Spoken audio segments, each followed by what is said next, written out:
سلامونه ملګرو، الله دې وکړي چې ټول روغ او جوړ یاست او ژوند مو ښه روان وي. د یو نوي ویډیو د یو نوي موضوع سره بیا ستاسو خدمت کې حاضر یم. ملګرو، لکه څرنګه چې زه هر ځل ستاسو د کمنټونو نه یو پوښتنه راخلم او زه په یو ویډیو جوړوم تر څو تاسو ته صحیح او تفصیلي معلومات درکم. نن مې هم یو پوښتنه راخیستې ده، ډېره ضروري پوښتنه ده او یو ملګري پوښتنه کړې ده چې قانونا یو کس په ورځ کې څو ساعته کار کولی شي. دا پوښتنه ځکه ډېره ضروري ده چې زه په دې یو څو خبرې وکړم. هغه دا ده چې دلته ډېرو ملګرو ته دا معلومات نشته او ډېرو ملګرو سره په کاري ساحو کې یو قسم زیاتې کېږي، یعنې دوی زیات کار کوي ولې ته پیسې کمې ورکولی کېږي یا دوی ته د کمو ساعتونو پیسې ورکولی کېږي.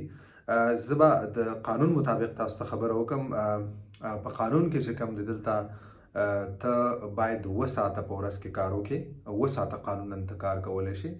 که چیرې د دې نه یو کس چې هغه زیات کار کول غواړي نو بیا میکسیمم هغه زیات نه زیات کار چې کوم دی هغه 10 ساعته دی، باید ته 10 ساعته کار وکړي. هغه 10 ساعته کار مطلب دا دی چې دا ټول به باید سپین کاري قانوني وي. نو ته ورځ کې قانونا 7 ساعته حق لري چې ته کار وکړي. خو که بیا ډېر هم ته کار کول غواړي یا مطلب ته خپله جاري ساتل غواړي نو ته 10 ساعته قانونا ته حق لري، قانونا ته کولی شي چې ته 10 ساعته کار وکړي، میکسیمم زیات نه زیات.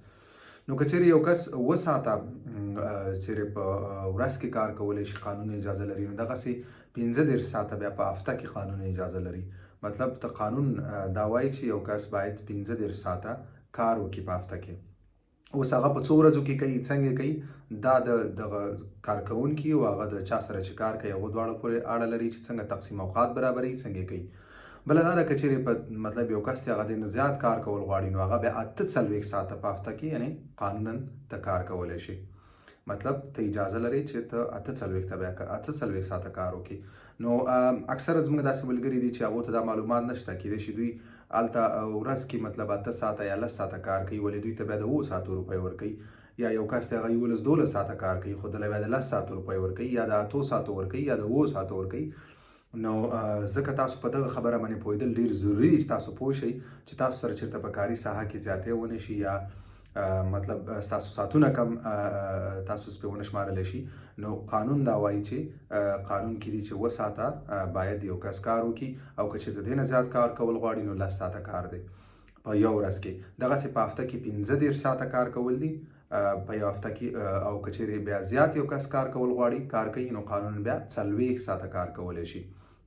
لکه چیرې که تاسو یو ځای کې کار کوئ او هلته چېرته تاسو مطلب 8 ساعته یا 9 ساعته کار کوئ ولې تاسو ته هغه 7 ساعته حسابېږي، تنخوا ستاسو د 7 ساعتو مطابق درکوي، نو دا تاسو سره زیاتې کوي. تاسو ورته ویلی شئ خپل پاترون ته یا شیف ته هر څوک چې تاسو چا سره کار کوئ چې تاسو ته د دغه قانوني ساعتونو خپلو ستاسو کوم حق دی هغه تاسو ته درکړي.